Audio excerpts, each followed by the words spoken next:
சாரல் விழும் நேரம் வானவில்லை போலே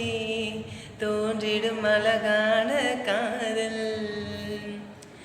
ஓசையின்றி வந்து உள்ளுக்குள்ளே வாழும் இளமையின் சங்கீதம் காதல் ரயிலின் ஓசை எங்கே சுகநாத ஸ்வரங்களாக இதயம் இணைந்து மிரண்டோடுமா அழகு பாதம் பார்த்து அவர் சுப்பிரபாதம் பாட சினுங்கும் கொலுசு சுருதி சேர்க்குமா கோடி கோடி மின்னல்கள் ஓடி வந்து பாயதே ஏனடி ஏனடி ஏனடி ஓடி வந்த வார்த்தைகள் ஓசையின்றி தேடுதே ஏனடி ஏனடி